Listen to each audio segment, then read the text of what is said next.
ഈ നട്ടുച്ച സമയത്ത് ഈ കാവടി തുള്ളി പോകുന്നത് എക്സ്പോ കാണാനാണ്, അല്ലെങ്കിൽ എക്സിബിഷൻ കാണാനാണ്.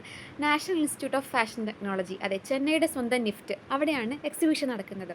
എക്സിബിഷൻ എന്നൊക്കെ പറഞ്ഞാൽ ഒന്നൊന്നര എക്സിബിഷൻ, നമ്മൾ കാണാത്തതും അല്ലെങ്കിൽ നമ്മൾ ഇതുവരെ എന്താ പറയുക ഉപയോഗിക്കാത്തതുമായ സാധനങ്ങളുടെ എക്സിബിഷനാണ് കേട്ടോ. ഭയങ്കര രസമായിരുന്നു കാണാൻ. കുറേ നമ്മുടെ സ്വന്തം മുള കൊണ്ടുള്ള ഐറ്റംസ്, ഓല കൊണ്ടുള്ള ഐറ്റംസ്, അല്ലെങ്കിൽ ഫ്ലോർ മാറ്റുകൾ, കിടക്കുന്നത് ഫ്ലോർ മാറ്റാണ് പുള്ളിപ്പുല്ലിയുടെ ഷേപ്പിലൊക്കെ.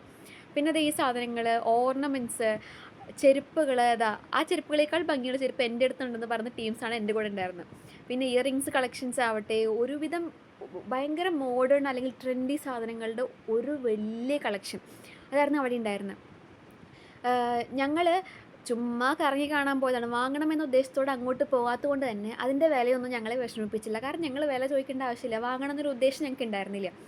അതുകൊണ്ട് തന്നെ ചുമ്മാ കയറി ഇങ്ങനെ കുറേ ഗെയിംസ് ഐറ്റംസ് ഒക്കെ, നാച്ചുറൽ ഫ്രണ്ട്ലി ആയിട്ടുള്ള ഒരുപാട് സാധനങ്ങൾ, ഒന്നും നേച്ചറിന് ഹാംഫുൾ അല്ലാത്ത ഐറ്റംസ്.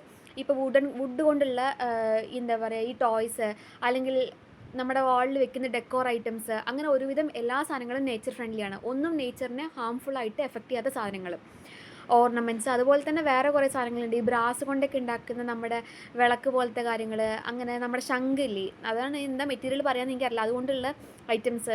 ഏറ്റവും ഇൻട്രസ്റ്റിംഗ് ആയിട്ട് എനിക്ക് അവിടെ തോന്നിയ സാധനം എന്ന് പറയുന്നത്, ഒന്ന് എലിഫൻറ്റ് പൂ കൊണ്ടുള്ള പേപ്പറായിരുന്നു. മലയാളത്തിൽ പറഞ്ഞാൽ ആനപ്പിണ്ടം കൊണ്ടുണ്ടാക്കുന്ന പേപ്പർ. ഞാൻ അഗർബത്തി കണ്ടിട്ടുണ്ടെങ്കിലും ഈ പേപ്പർ ഞാൻ കണ്ടിട്ടില്ല കേട്ടോ. പിന്നെ അവിടെ എനിക്ക് ഏറ്റവും ഇഷ്ടപ്പെട്ടത് ഈ ഒരു മുതലിനായിരുന്നു. വിൽക്കാനുള്ള സാധനം ഇല്ലാത്തതുകൊണ്ട് ഞങ്ങൾ അങ്ങനെ ബൈ പറഞ്ഞ് തിരിച്ചു വന്നു.